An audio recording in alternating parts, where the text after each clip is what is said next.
Halo, selamat sore. Jumpa lagi di channel saya Berkah Concern. Oke, kalian sudah sholat asar ya? Oke, yang beragama Islam. Oke.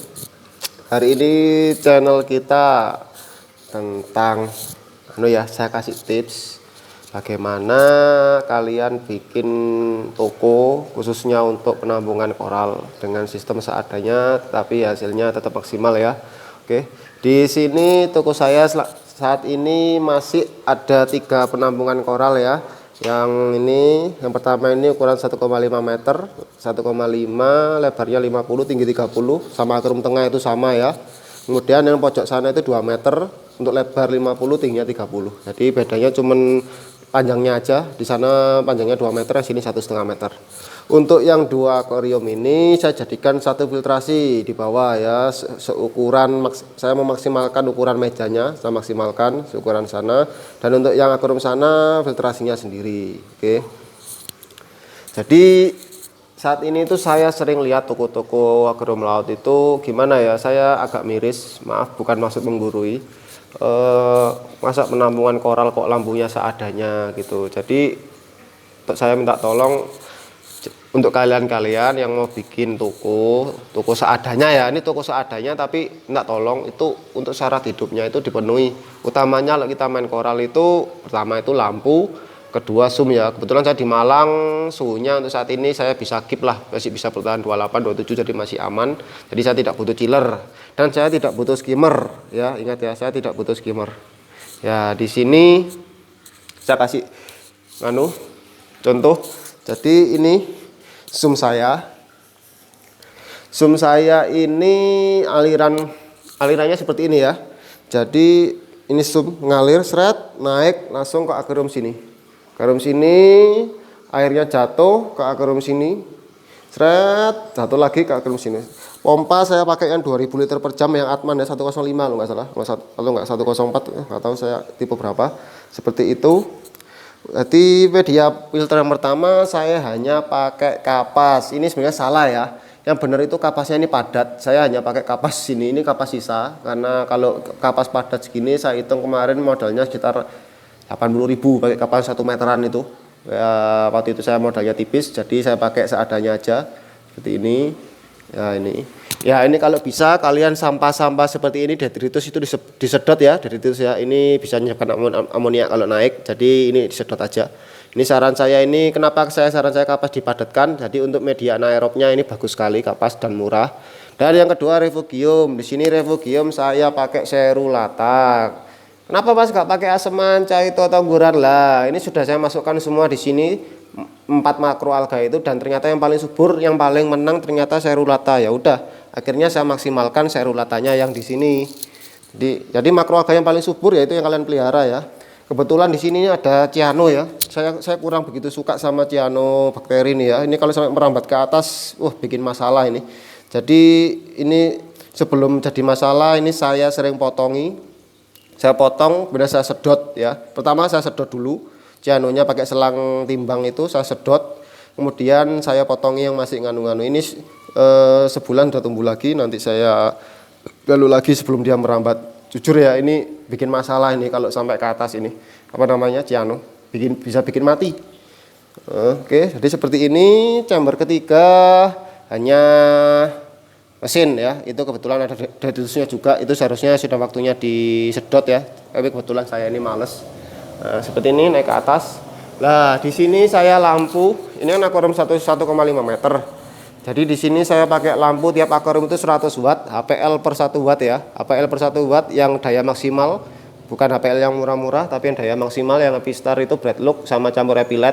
Itu tergantung dapatnya apa. Saya pakai single chip, enggak pakai yang double chip ya. Double chip itu agak boros. Saya pakai yang single chip yang 280 sampai 300 mAh. Oke. Yang kebetulan sebelah sini. Oke, saya nyalakan semua. Ini lampunya saya matikan 2 tadi. Oke. Nah, sebelah sini seperti ini. Ini juga sama, lampunya 100 watt. Ini saya jujur ya, di sini koral kalau kondisinya optimal sehat, meskipun enggak keluar berbulan-bulan, ini enggak keluar 1 bulan ya masih oke loh, tambah mekar besar. Enggak masalah, karena saya sering lihat di toko teman-teman itu Terumbunya nggak keluar 2 minggu aja sudah kisut, sudah warnanya pudar ya. Itu ciri khas dari lampunya nggak kuat ya, lampunya nggak kuat. Sayang lah terumbu. Ya kalau terumbu baru datang awal itu pasti mekar-mekar mesin lampunya lolek, tapi untuk ke depan pasti lama-lama apa namanya ciut. Nah ini ya saya kasih contoh. Ini karang kuku, karang kopal ini dari customer saya kondisi rusak ya, nggak mau mekar, rusak parah. Nggak rusak sih, belum mati, cuman dia udah nggak mau mekar. Sudah ibaratnya sekarat. Saya taruh sini, usia 3 minggu ini ya, sudah membaik. Padahal lampunya cuma segitu aja. Ini lampu saya medium ya, belum termasuk high. Ini saya pakai medium lampu seperti ini loh. Batu hiu nggak keluar 2 bulanan ini batu hiu 2 warna. Yang B, yang grade B, mekarnya tetap besar. Sinarina yang dulu yang rusak-rusak udah mulai mekar juga. Cuman tetap kalau koralnya sudah sekarat, biasanya itu susah disembuhkan ya. Nah ini blasto loh. Kima pun saya yang paling kelihatan sebenarnya itu kima ya. Jadi pernah saya lihat itu di akuariumnya orang lain tuh sebulan enggak keluar kima yang ungu-ungu, jadi agak pudar, agak coklat gitu. Wah itu kasihan sekali koralnya ya. Jadi nanti rugi. Jadi buat kalian saya sarankan yang mau bikin toko, lampunya ya dimaksimalkan, kemudian zoom filternya yang besar. Dan saya sarankan pakai akuarium seperti ini ya, pakai akuarium, jangan pakai kolam. Saya dulu pernah pakai kolam, karena kenapa pakai kolam itu dari sisi lampunya tuh wattnya boros, butuh watt yang sangat gede, juga dari estetikanya kurang nikmat. Dan saya kasih tips juga bagaimana biar koral itu enak dilihat dan pengunjung itu lebih tertarik. Kalian tata, kasih pipa ya, saran saya kasih pipa. Ini kenapa? Lah saran pipa biar lebih rapi dikelompokkan untuk misalnya ini jamur mangkok, golongannya payungan, golongannya kopal, kuku, ini melati, cengkeh, polip sendiri, soal sendiri ya. Ini jamur sendiri. Ini kondisi terumbu saya sudah mau habis ya.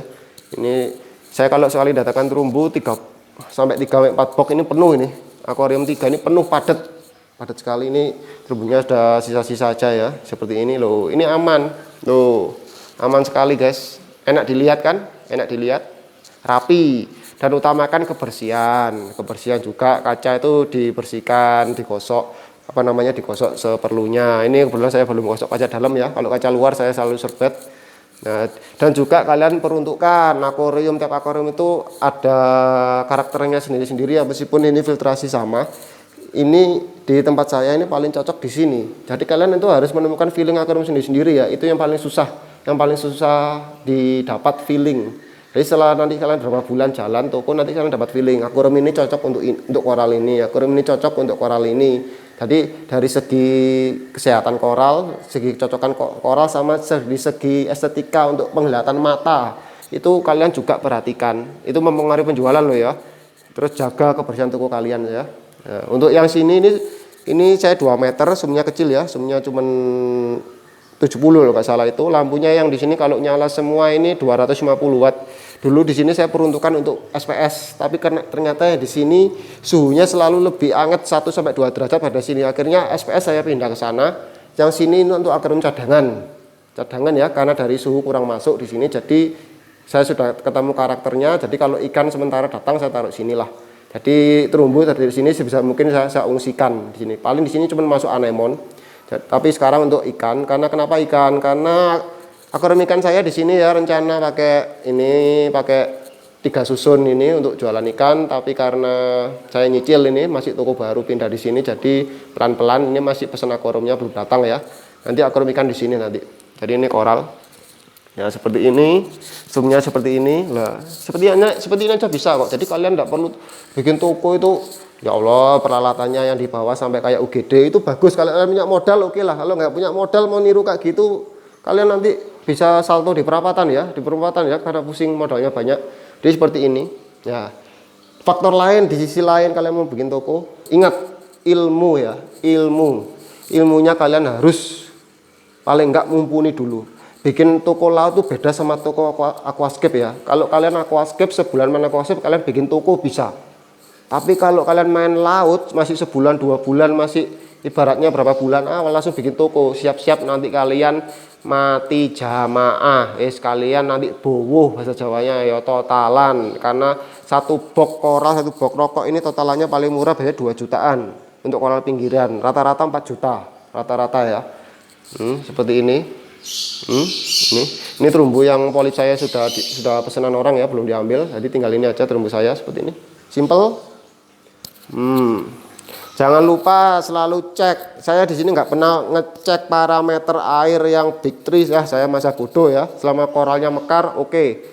Itu berarti sehat. Saya di sini hanya ngecek salinity ya. Saya nggak pernah ngecek juga nitrat sama fosfat. Saya masa bodoh. Saya ngecek salinity.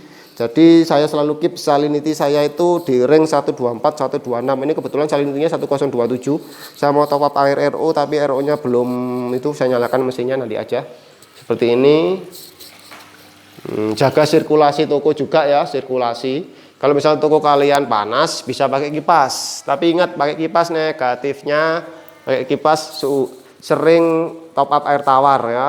Jadi kalau pakai AC itu lebih bagus, cuman listriknya boros, tapi AC 1 bisa untuk semuanya. Semakin dingin akuarium, koral semakin sehat. Di sini saya pakai pasir. Oh iya, saya lupa ya, di sini pakai pasir. Kenapa? Saya pernah coba tanpa pasir sama pakai pasir, tapi bagi saya ya, koral itu lebih sehat pakai pasir meskipun tipis. Saya nggak tahu kenapa. Saya nggak bisa jawab. Meskipun ini pasir sering keubek-ubek ya, tapi bukan berarti diubek semua, enggak. Kalau kita indah-indah pipa geser koral pasti keubek, tapi enggak masalah. Selama ini dari koral lebih subur seperti ini. Cuman hamanya ya, Bristol itu hati-hati. Bristol bomnya itu pasti ada, tapi dia juga pengurai kok di dalam pasir. Jadi seperti ini saran saya ya buat orang yang mau jualan. Ini saya sebelum jualan saya belajar dulu selama setahun ya. Saya keliling ke habis-habis Malang belajar tentang sistem. Saya dulu juga awal-awal juga beli perkakas tuh ya, semuanya mulai dari reaktor, skimmer saya beli semua. Tapi setelah saya percobaan kayak gini senior, ternyata tanpa alat-alat yang aneh pun bisa, dan saya bisa membuktikan juga ya seperti ini. Jadi monggo kalian ketemunya di mana, feelingnya sendiri-sendiri.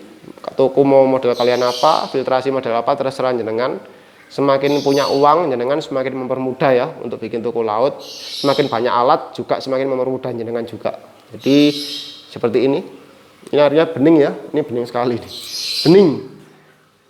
Dan untuk arus saya sarankan pelan ya. Ini saya sebenarnya ada wave makernya semua, tapi saya lepas, saya taruh sana.